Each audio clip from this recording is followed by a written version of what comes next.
வணக்கண்ணே. வணக்கம் வணக்கம் சசி, எப்படி இருக்கீங்க? நல்லா இருக்கிறேன். இன்னைக்கு ரொம்ப முக்கியமான ஒரு விஷயமா நம்ம இதை பற்றி பேசணும்னு நினைக்கிறேன்னு.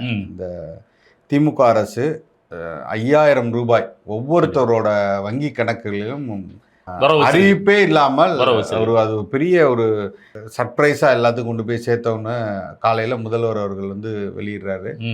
எல்லாம் பார்த்தீங்கன்னா சொல்லும் போதே வங்கி கணக்கில் அவங்களுக்கான பணம் போய் சேர்ந்துடுச்சு.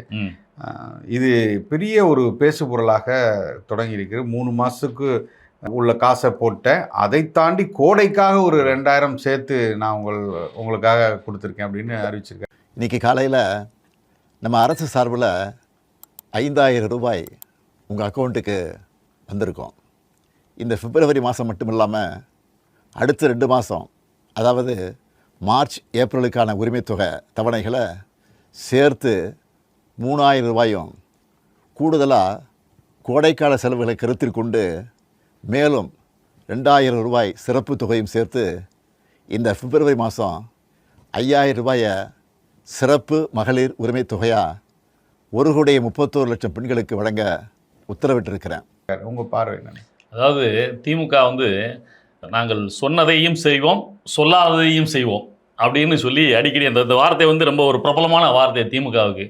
அதனால் சொல்லாததையும் செய்வோம்னு சொல்லி அப்படின்ற இதில் செஞ்சது இல்லாமல் சொல்லிட்டு செஞ்சால் எங்கள் தடை வந்துருமோன்னு பயந்து வேகமாக செஞ்ச ஒரு நிகழ்வு தான் இது அப்படின்றது நம்ம முதல்வர் போட்ட வீடியோவிலேருந்து தெரிய வருது. என்ன தடைன்னு? ஆமாம், இது என்னென்னா இப்போ 5 மாநில தேர்தல் வருது. தமிழ்நாடு, கேரளா, பாண்டிச்சேரி, அஸ்ஸாம் அண்டு வெஸ்ட் பெங்கால் 5 மாநிலத்துக்கான தேர்தல் இப்போ வரப்போகுது. இது தேர்தல் பார்வையாளர்கள் தமிழ்நாடு முழுவதும் எல்லா மாநிலங்களுக்கும் பார்வையிட்டு இருக்காங்க.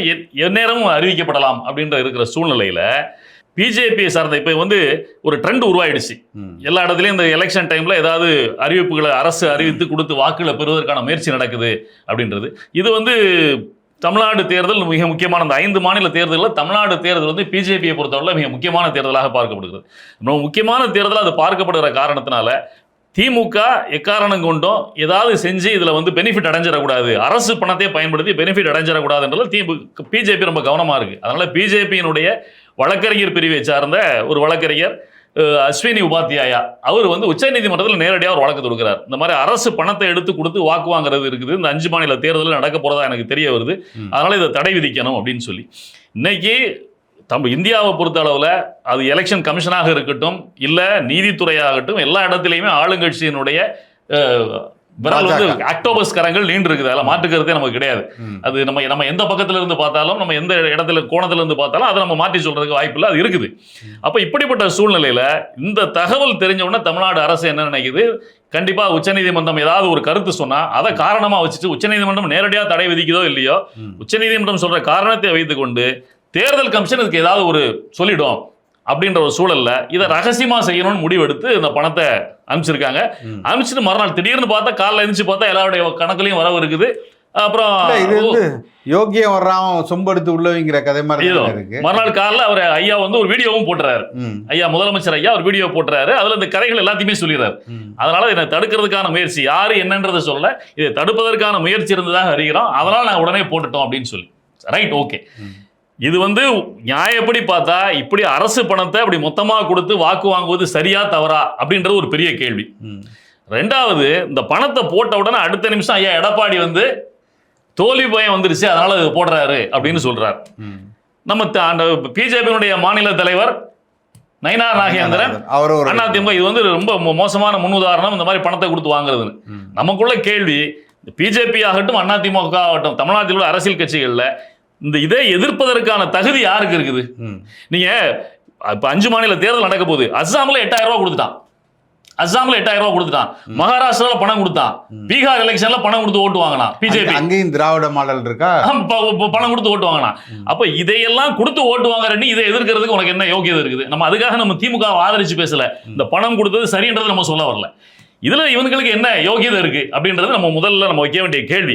பாஜகவும் திமுகவும் ஒரே வேலையை தான் செய்து கொண்டு எல்லாரும் ஒரே வேலை. அதாவது சொல்லுவாங்க தமிழ்நாடு இந்தியாவுக்கே எல்லா விதத்திலும் முன்னுதாரணமா இருக்குது, கல்வியாகட்டும் இல்ல சுகாதாரமாகட்டும் எல்லாத்திலும் முன்னுதாரணமா இருக்குது. ஏன்னா தமிழ்நாடு தமிழர்கள் எப்பவுமே எல்லாத்திலும் விழிப்பானவர்கள் அப்படின்னு சொல்லிட்டு இருந்த காலகட்டம் போய் இப்ப செய்யற தவறுகள்லையும் எல்லா மாநிலத்துக்கும் தமிழ்நாடு முன்னுதாரணமாகி போச்சு. இந்த 1000 ரூபாய் முதல்ல கொடுக்க ஆரம்பிச்சது யாரு? தமிழ்நாடு தான். இப்ப இந்தியா முழுக்க எல்லா அரசியல்வாதிகளும் இவன் 1000 சொன்னா அவன் 1500 2000 சொல்லி போய்கிட்டே இருக்கான். பீகார்ல 10000 கொடுத்து வாக்குகளை முடிச்சான். ஆனா 10000 கொடுத்தது இல்ல, 10000 கொடுத்துட்டு அதை லோனை கட்டுன்னு நிறைய பேருக்கு நோட்டீஸ் போகுதுன்னு தகவல்கள் எல்லாம் வந்துகிட்டு இருக்கு. சோ ஏமாத்தி வாக்குகளை வாங்கணும் அப்படின்னு சொல்லி செய்யறாங்க. அப்ப இதை வந்து பிஜேபியோ இல்ல அதிமுகவோ இதை குறை சொல்வதற்கு அவங்களுக்கு எந்த விதமான யோகியதையும் கிடையாது. அதிகபட்சம் போனா தமிழ்நாட்டை பொறுத்த அளவுல இந்த இலவசங்களை எதிர்க்கிற ஒரே கட்சின்னு பார்த்தா நாம் தமிழர் கட்சி. ஆனா சீமான் வந்து எங்க பேசினாலும் இலவசங்களுக்கு எதிராக பேசுறாரு. எது இலவசம்?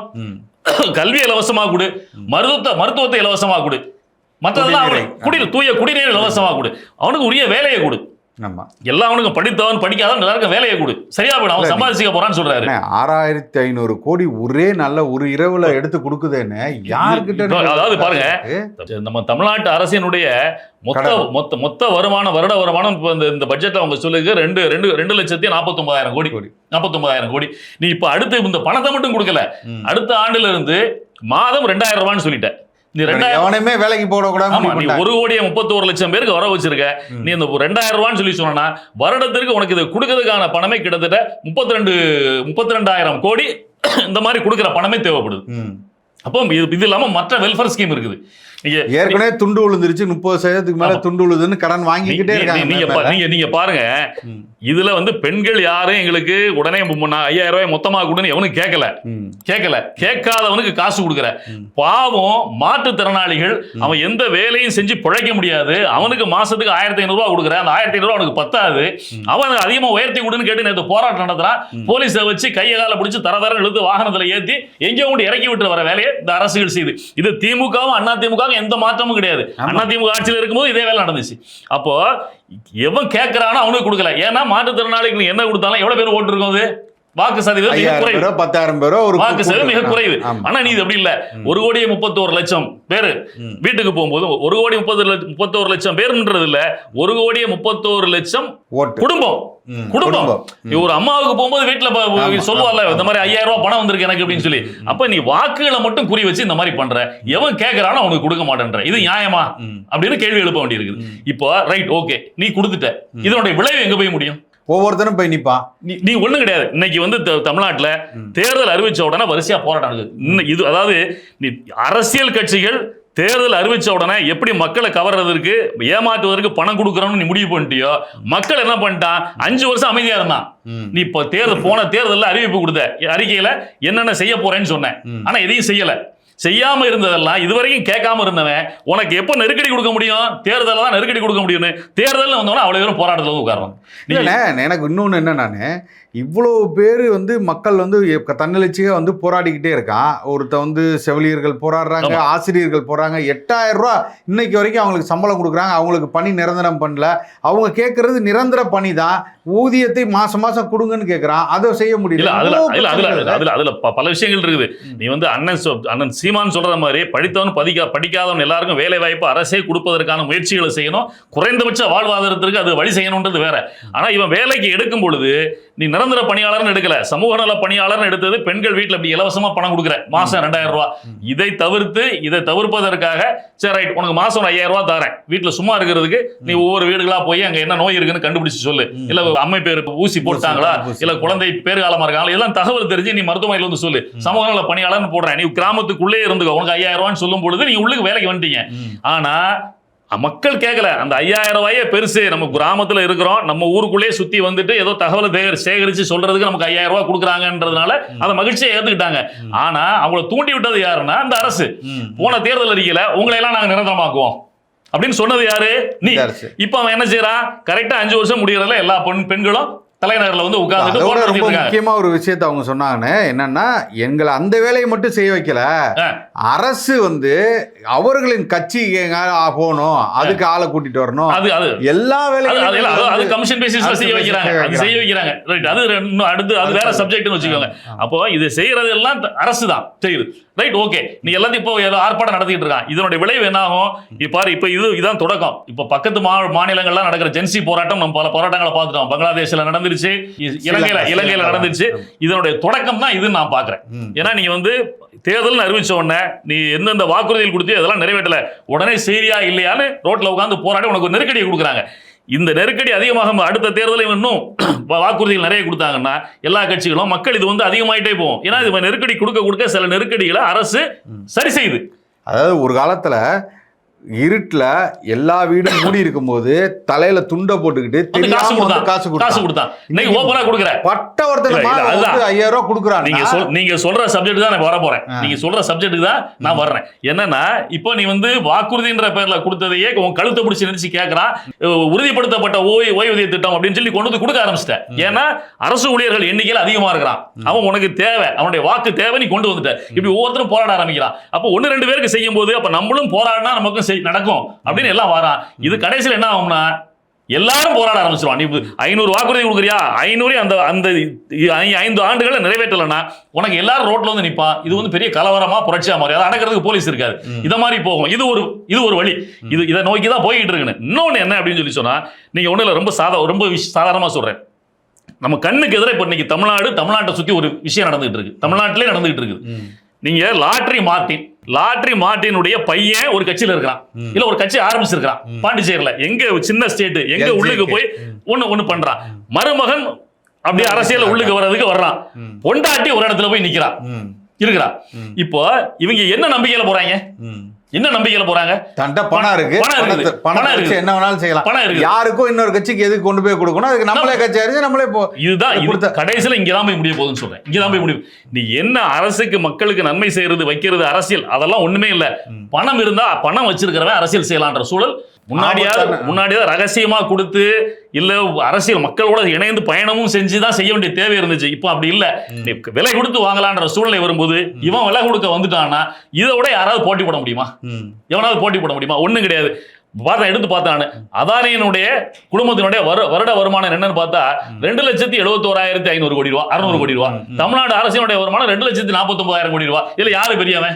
இப்ப அதானி தமிழ்நாட்டில் ஆட்சி பிடிக்க நினைக்கிறான். நீ அவனுக்கு அதானி வந்து குழுமம் இங்க நிறைய நிறுவனங்கள் ஆரம்பிக்கணும்னு நினைக்கிறான். இங்க உள்ள கனிமூலத்தை சுரண்டணும்னு நினைக்கிறான். தமிழ்நாட்டில் கனிமூலத்தை சுரண்டணும்னு நினைக்கிறான். நீங்க அனுமதி கேட்கிற, அவன் பிஜேபிக்கு ஆதரவா இருக்கிறான், உனக்கு சப்போர்ட் பண்ணல, உனக்கு ஃபண்டிங் பண்ணல, நீ அவனுக்கு கொடுக்க மாட்டேன்ற. அடுத்து அவன் என்ன செய்வான்? நேரடியா உள்ளுக்கு இறங்கி நான் ஒண்ணு ரொம்ப சிம்பிள். இப்ப பிஜேபி இருக்குது, அதிமுக இருக்குது. நீ 5000 ரூபாய் கொடுத்துட்ட, நான் ஒரு அரசியல் கட்சி நடத்துறேன். நீ மக்களுக்கு அரசு பணத்தை எடுத்து 5000 ரூபாய் கொடுத்த, நான் ஒரு அரசியல் கட்சி நடத்துறேன். என்கிட்ட உறுப்பினர்கள் 1 கோடி பேர் இருக்கிறான். இந்த அரசியல் கட்சி நான் நிறைய பணம் வச்சிருக்கேன். என் உறுப்பினர்கள் கஷ்டப்படுறான், சம்மர் வருது, அவன் வேலைக்கு போக முடியாது. என் உறுப்பினர்கள் நான் 10,000 ரூபாய் கொடுக்கணும்னு நினைக்கிறேன். ஏதாவது தடுக்கிறதுக்கு சட்டம் இருக்குதா? ஒண்ணுமே இல்லையே. சட்டம் இருக்குதா? இல்ல. நீ சாதாரணமா என்ன எவ்வளவு அதிகபட்சம் 6,500 கோடி ரூபாய். நீங்க போன தேர்தல்ல பிஜேபி வாங்கின ஃபண்டே வந்து கிட்டத்தட்ட 10,000 கோடி பாண்டு மூலமா வாங்கினது, தெரிஞ்சு வாங்கினது. அதான் அவன் அக்கௌண்டபிளாவே வச்சுக்கிட்டு இருக்கான். பிஜேபி அதிமுக அக்கௌண்ட்ல உள்ள பணத்தை எல்லாம் சேர்ப்போம். பிஜேபி அதிமுக அறிவிக்குது எங்க கட்சியில இவ்வளவு. அதிமுக ஏற்கனவே சொல்லிட்டு இருக்கு 2 கோடி உறுப்பினர்களை கொண்ட கட்சின்னு. தமிழ்நாட்டில் எல்லாரையும் உறுப்பினர் கோடை காலம் உடம்புக்கு எங்க உறுப்பினர் எல்லாம் கஷ்டப்படுவாங்க. எங்க உறுப்பினர்கள் எல்லாருக்கும் மாசம் 10,000 ரூபாய், இந்த மாசம் 10,000 ரூபாய் நாங்க கொடுக்கணும் முடிவு பண்ணிட்டோம். அந்த டேட்டாஸ் பத்தி அரசு கையில இருக்க டேட்டாஸ் அதிமுக பிஜேபி கையில இல்லாமல இருக்கும். ரொம்ப சாதாரணம் அக்கௌண்ட் டீடைல்ஸ் எல்லாம் உடனடியே அவங்க 10,000 ரூபாய் போட ஆரம்பிச்சாங்கன்னு வச்சுக்கோங்க. எங்க போய் முடியும்? இல்ல அப்படிதான் போகும்னு நினைக்கிறேன். நாளைக்கே பிஜேபி அதிமுக சேர்ந்து நினைக்கிறாங்க 10,000 ரூபாய் எல்லா வாக்காளர்களுக்கும் நாங்க கொடுக்குறோங்க, கட்சி சார்பா நாங்க கொடுக்குறோம். வாக்காளர்களுக்குன்னு இல்ல, எங்க கட்சியினுடைய உறுப்பினர்கள் மக்கள் கஷ்டப்படக்கூடாது, எங்க கட்சியில ஃபண்ட் இருக்குது, மக்களுக்கு ஏதாவது இலவசமா செய்யணும்னு நினைக்கிறோம், நாங்க கொடுத்துறாங்க. தேர்தலை வச்சு கொடுக்குறாங்க, வெயில வச்சு கொடுக்குறோம். மிக கடுமையான வெயில், இந்த வெயில வேலைக்கு போக முடியாது, கஷ்டப்படுவாங்க, அதனால நாங்க கொடுக்குறோம். அண்ணனோட ஐடியா இப்படி வந்ததுன்னா இது எங்க போய் முடியும்? இது வந்து அரசியல்வாதிகள் யோசிக்கிறாங்களோ இல்லையோ, மக்கள் யோசிக்கணும். கடைசியில என்னன்னா எவனோ ஒருத்தன் இப்ப பேசுற மாதிரி அதானி இந்த மாதிரி பணத்தை கொடுத்து மக்களை கையில எடுத்துக்கிட்டு ஆட்சி அவனுக்கு வேண்டிய ஒருத்தர் ஆட்சியில உட்கார வச்சுட்டு இங்க உள்ள கனிமூலத்தெல்லாம் சுரண்ட ஆரம்பிச்சான். மக்கள் அவனுக்கு எதாவது போராட முடியுமா? காசு கொடுத்து வாக்கு வாங்கினான்னு ஆயிடும்.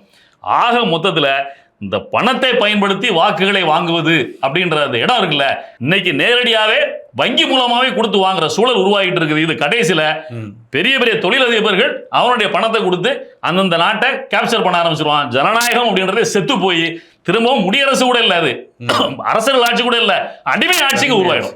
ஏன்னா அவன் நிறுவனம் தானே, நிறுவனம் வந்து ஒரு இடத்தை விலைக்கு வாங்கினா அவன் அடிமையான வச்சுப்பான். அப்படி ஒரு சூழலுக்கு இதுங்க கொண்டு போய் முடிகிற சூழல் ஏற்படும். அதனால தயவு செய்து மக்கள் விழிச்சுக்கணும். இதுல திரும்பவும் கடைசியா சொல்றேன், இங்க ஒரு தமிழ்நாட்டில் இதை எதிர்த்து பேசுகின்ற ஒரே தகுதி அண்ணன் சீமானுக்கு தான் இருக்கு, வேற எவனுக்கும் இல்ல. இலவசம் என்பதே கூடாது என்று சொல்கிற ஒரே மனிதன் அந்த ஆளா தான் இருக்கிறாரு. அதனால அவர் சொல்ற கருத்துக்களை இங்க மக்கள் தயவு செய்து மைண்ட்ல ஏத்திக்கணும், அதை மனசுல வச்சுட்டு வாக்கு செலுத்தணும். பணம்ன்றது தேவையில்லாதது. இதுல நீங்க சொல்லும்போது ஏன் வந்து தாவேக்கா விட்டுறீங்க, தாவேக்காவும் அப்படி இருக்குல்லன்னு சொல்லுவாங்க. அதுக்கு நான் ஒரு பதில் சொல்லுங்க.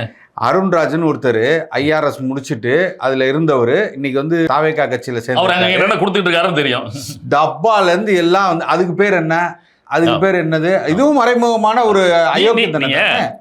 அரசியல் தொடர்ந்து செய்யணுங்க. இன்னைக்கு வந்து சீமான் செய்கிறார் அப்படின்னு சொன்னா 15 ஆண்டுகளாக எதை பற்றியுமே கவலைப்படாம 1% ஆரம்பிச்சு 3.5% வந்து 6% ஆகி இன்னைக்கு 8.2% வந்து நான் மக்களுக்காக உழைச்சிக்கிட்டே இருக்கிறேன். கொஞ்சம் கொஞ்சமா வாக்குகளை செலுத்து, நான் மேல வரேன், உனக்கு நான் செய்யறேன், அது அடுத்த விஷயம். ஆனா எதுவுமே இல்லாம நான் வானத்துல இருந்து குதிச்ச மாதிரி குதிப்பேன், குதிச்சவன ஆட்சி பிடிக்கணும்னா காசு செலவு பண்ணி தான் பிடிக்க முடியும்.